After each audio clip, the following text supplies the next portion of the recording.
Olá, meu nome é Elisa Tomoe Moria Schlinzen, sou coordenadora pedagógica desse programa. Antes de iniciar, vou me autodescrever. Eu sou Nisei, descendente de japoneses, né?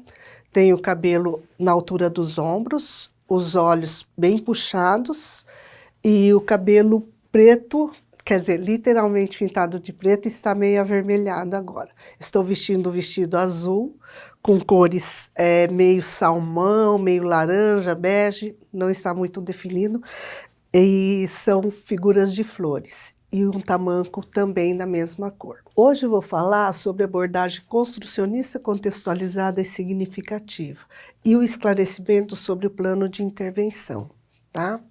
Mas antes de falar dessa abordagem, eu queria que vocês entendessem de onde ela saiu, né? Quais são os nossos princípios em relação à inclusão, para depois chegarmos na abordagem e no plano de intervenção.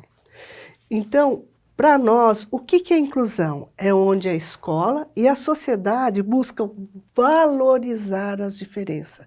Não é trabalhar com as necessidades, reconhecer coisas nesse sentido, tá? Reconhecendo as habilidades e reestruturando a organização desses espaços. E utilizando os diferentes recursos, como no nosso caso, um deles seria o kit Lego Braille Bricks, para o afloramento da potencialidade dos nossos estudantes. Então, pensando nesses princípios, eu comecei a repensar como a escola ela está organizada. Se vocês pensarem desde a nossa infância, aí depois passou a usar recursos tecnológicos e passamos pelo ensino remoto, certo? E todo tem o mesmo formato, onde o professor fica na frente, professando informações. Pensando nesse modelo, então, a professora Daniele, que vai falar também aqui, ela localizou essa imagem, essa figura, em que foi colocado um eletrodo no cérebro de um estudante e ficou por 7 dias. E se vocês conseguirem observar, né, essa pessoa, a mente dele na sala de aula é o momento que ela menos trabalha. Ela fica recebendo informação, então não existe nenhum movimento para que a mente dela trabalhe. Até dormindo, a mente trabalha muito mais do que ficar ouvindo um professor profetizando conhecimentos, tá bom? E aí, estudando, a mente trabalha mais, interagindo socialmente, fazendo trabalhos no laboratório, em casa, a mente trabalha muito mais. Então, pensando nessa lógica, nós começamos a repensar como é possível conquistar a inclusão, né? E como ensinamos, da forma que ensinamos atualmente. Se a definição de ensinar é dar significado a, não é profetizar conceitos. Se aprender é um processo individual, que é regulado pelo próprio estudante. Então, da forma que nós estamos trabalhando hoje, não atende à sociedade que nós estamos atendendo nesse momento. Bom, então existe uma compreensão. Todos nós sabemos que é necessário mudar, que não dá para continuar ensinando desse jeito, que os nossos estudantes não aprendem, certo? Mas a dificuldade está em como fazer. Para além da compreensão, como que eu posso fazer para mudar isso? Né? Então, o que fazer? Primeiro, a gente tem que entender quem são os nossos estudantes, quem nós estamos formando, qual é o processo formativo que nós estamos fazendo, né? Então, tem que fazer um diagnóstico dos interesses e das linguagens de quem nós estamos formando. E uma gestão de conhecimento, porque não é mais necessário memorizar tanta coisa. As informações estão hoje aí em todas as partes, certo? E o foco deve estar mais voltado para o desenvolvimento das habilidades e o afloramento das competências, do que ficar só no conteúdo. Então, pensando nessa lógica, nós temos um desafio a ser superado, porque nós fomos ensinados desse jeito, nós somos formados desse jeito, inclusive ainda hoje, nos processos formativos, na formação inicial, na formação continuada, né? Então, nós temos desafios a ser superados. E esses desafios é valorizar as diferenças, oferecendo conteúdo e significado, né, dentro do contexto do estudante. Tá? Então, ele tem que entender por que eu estou aprendendo isso ou aquilo. Aí, pensando nessa lógica, eu desenvolvi a minha tese de doutorado, que é uma proposta num novo fazer pedagógico, no como fazer para valorizar essas diferenças. E aí surgiu a minha tese de doutorado, que foi de 1997 a 2000. E eu fiz o meu trabalho de campo dentro da CD. Então, gente, era na escola, dentro da CD, onde não tinha uma pessoa com deficiência. Tinha várias pessoas com deficiência e com diferentes deficiências, diferentes necessidades. E aí surgiu a abordagem construcionista, contextualizada e significativa, que eu vou explicar para vocês, que foi publicada, essa tese foi publicada em forma de livro e foi validada na minha livre docência, onde nós trabalhamos desde da educação infantil até a pós-graduação, até um pós-doc, dentro dessa abordagem. Então, assim, vocês viram que foi um caminho longo, de 24 anos, e nesse caminho a gente conseguiu trabalhar usando essa abordagem e fazer com que os nossos estudantes, as pessoas que nós estamos formando, aflorassem todas as suas competências e as suas habilidades. Então, por que é construcionista? Por quê? Porque quem está no processo de formação, ela constrói, né, algo do seu interesse, segundo a espiral de aprendizagem definida por Valente, usando recursos tecnológicos, pode ser um celular, um computador, um kit, qualquer coisa, mas ela constrói algo do seu interesse dentro de uma proposta. E contextualizado, por quê? Porque todos os dados nascem do contexto da pessoa no processo de informação. Então, por exemplo, todos os dados vão surgir no contexto que vocês estão vivendo, junto com seus estudantes, ou junto com, se for um professor, um gestor, vai ser junto com seus professores. Então, todos os dados vão surgir daí, né? E significativo por quê? Porque os nossos tutores, eles vão mediar todo esse processo para dar significado para vocês, para aquilo que vocês estão aprendendo, para sistematizar todo o aprendizado de vocês. E significativo para o estudante, porque vocês vão aproveitar aquele momento para falar, para alfabetizar, para ensinar matemática, para ensinar qualquer conceito disciplinar, tá?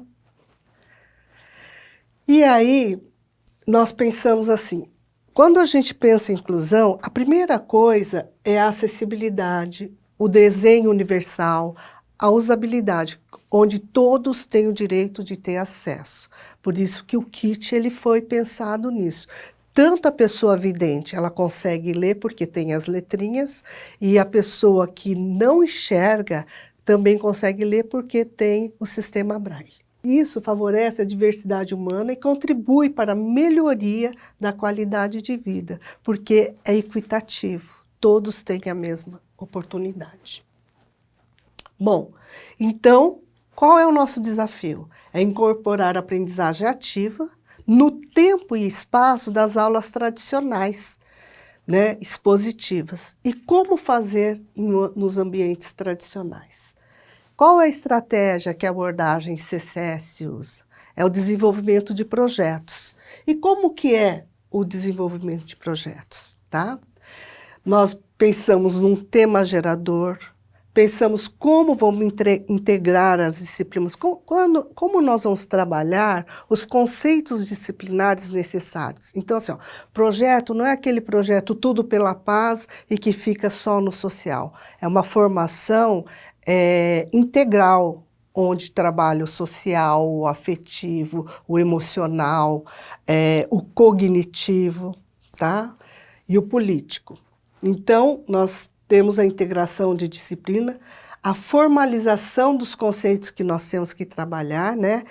E um trabalho criativo, cooperativo, onde nós não queremos que seja um tema definido por nós, mas sim por vocês, junto com seus estudantes e junto com seus pares. E aí, aprendizagem, gostaria que vocês entendessem por que aprendizagem baseada em projetos, tá?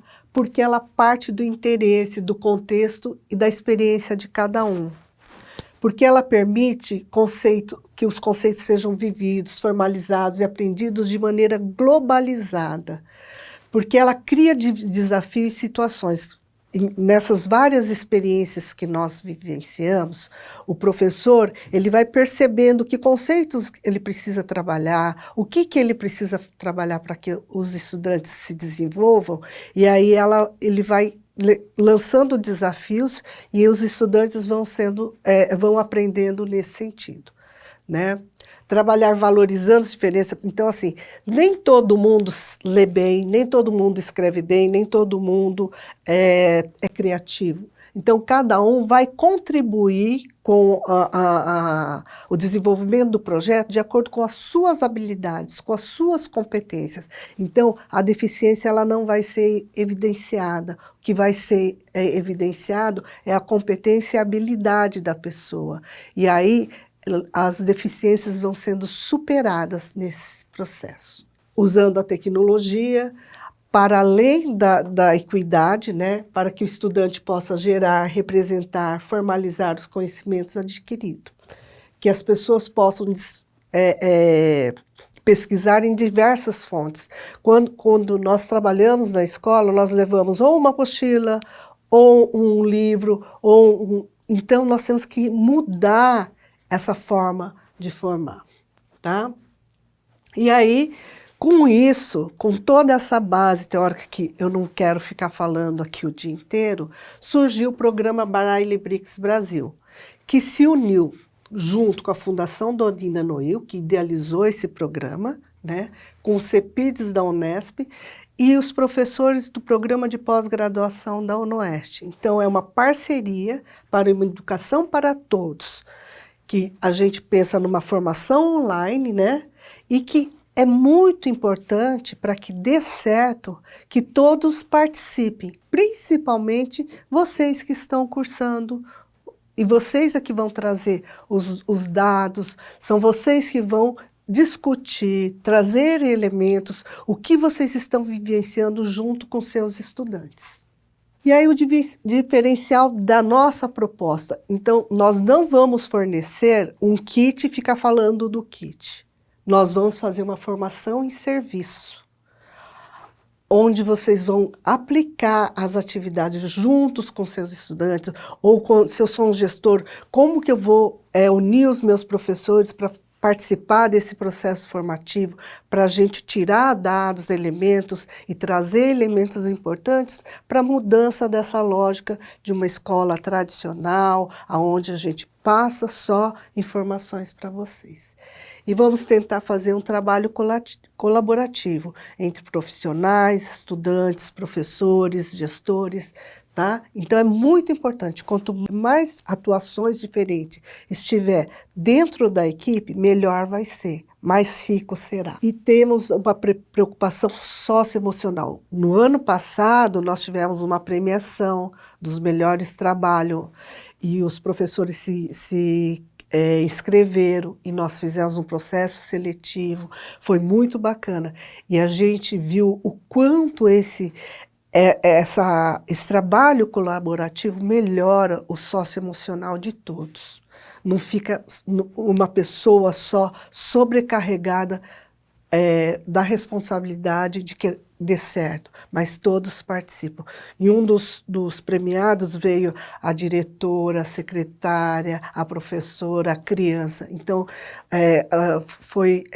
aí é que está a riqueza, que nós percebemos o quanto o envolvimento de segmentos diversos melhora esse processo, tá? E aí, é lógico que é dentro dessa lógica, dessa abordagem que eu venho trabalhando há 24 anos. Como trabalhamos? Então, construindo saberes em conjunto, né, com os estudantes, educadores e profissionais multidisciplinares, aprendendo um com os outros, em grupos de pesquisa. Nós pegamos, assim, esse trabalho que nós fazemos aí, com vocês, nós estamos fazendo pesquisa também. E nós levamos esses dados. Inclusive, tivemos a visita de um professor da Inglaterra e nós apresentamos isso, discutimos. Então, assim, para além do nosso grupo, esse projeto está se internacionalizando, tá?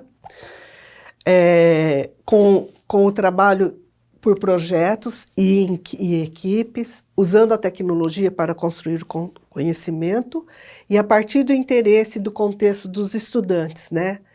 Dentro da realidade de cada um, no qual os nossos estudantes e vocês estão inseridos. Aí, como transformar os espaços de aprendizagem? Vocês têm lá, professora, nós temos que trabalhar assim, dentro desse espaço. Vocês têm o espaço de vocês, vocês têm que estudar, vocês têm que refletir sobre esse espaço, tá? E aí, tem uma outra pergunta assim, mas eu não tenho um estudante com deficiência visual, como que eu vou trabalhar? Desde o início eu disse que o kit, ele é inclusivo. Ele tem a letrinha e ele tem o braille. Então, mesmo que se eu não tiver o estudante dentro da minha sala, eu posso fazer uma parceria com uma professora que tenha, ou eu posso trabalhar junto com os meus estudantes. Eu posso criar dinâmicas para que eles compreendam qual é a importância do braille, como eu posso brincar, levar o lúdico, porque é essa riqueza dessa brincadeira do lúdico que vai fazer a diferença para a gente. Nós vamos aprender muito com vocês, porque junto com as crianças, tendo deficiência visual ou não, vocês vão trazer as brincadeiras que vocês fazem, tá? Isso funciona? Por que funciona? Sim, nós já estamos na 10ª edição. E todas as edições funcionaram, porque existe essa riqueza de troca, os estudantes, eles aprendem brincando, tem o lúdico, então funciona muito. Mas como que eu começo, né? Eu começo pensando, olhando para o meu ambiente, para onde eu estou e onde eu quero chegar. Então, qual é o objetivo que eu quero atingir? Que resultado eu espero com essa minha atividade? Então, nós temos que começar a pensar nesse sentido, tá?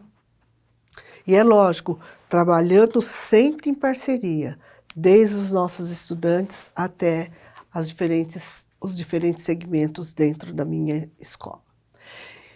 Então, nós pensando em todas esses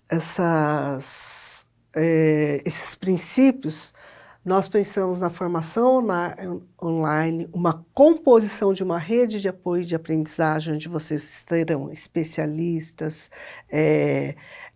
tutores, coordenadores de tutores, coordenador pedagógico, administrativo, tá? Nós vamos buscar fazer essa troca de experiência entre vocês, nós e os estudantes e os atores escolares, tá? Faremos as experimentações práticas, por isso que é muito importante vocês filmarem, vocês gravarem, vocês fotografarem o máximo, porque aí vem de forma mais fidedigna possível para a gente. E aí a elaboração colaborativa de um plano de intervenção estratégico, que vocês vão fazer junto com os pares, com quem vocês definirem que vão trabalhar com vocês colaborativamente. Tá? tá? E aqui tem o roteiro. Então, olha, por que que nós chamamos de plano de intervenção estratégico? Porque quando a gente falava de projetos, todo mundo ficava assustado. Não é um projeto grande, é um plano que vocês vão fazer dentro da escola e vocês vão pensar, tá?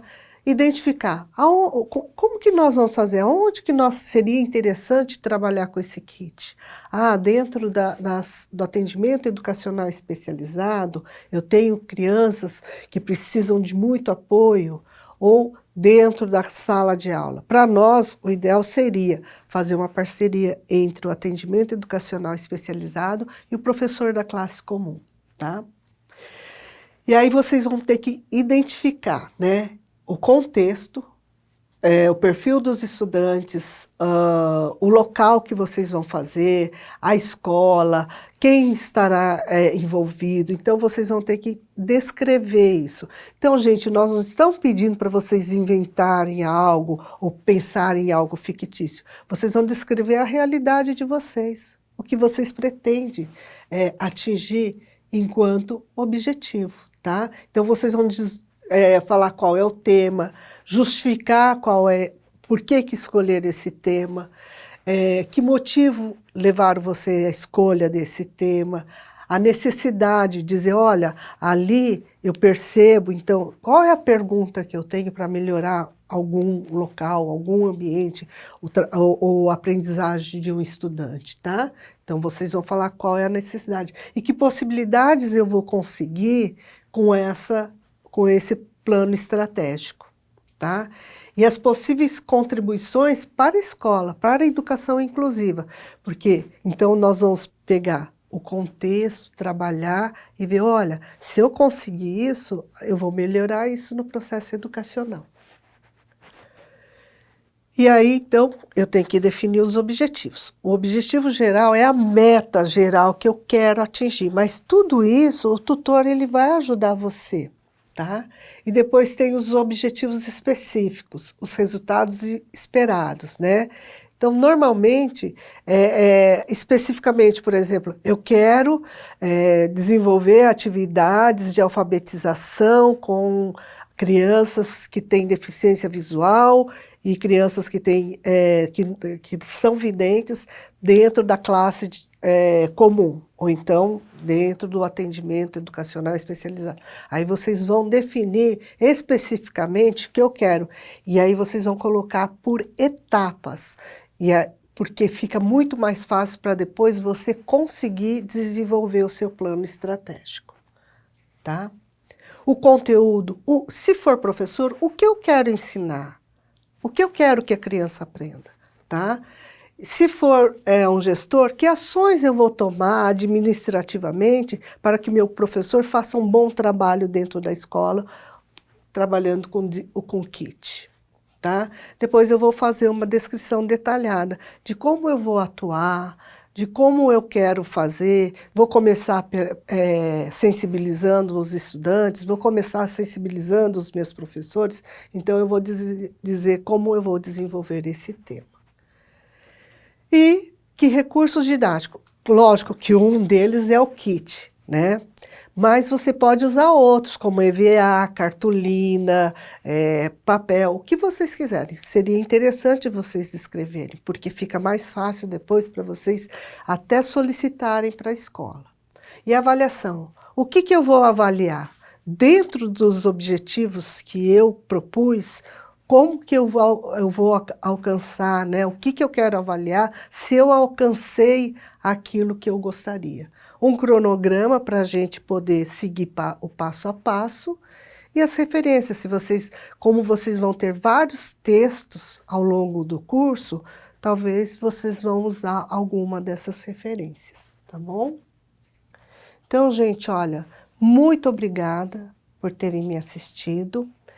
E estou aqui, né, pela equipe formadora, que é uma equipe muito grande, que é uma equipe que estará à disposição de vocês, e vocês têm que entender que vocês serão protagonistas da nossa formação.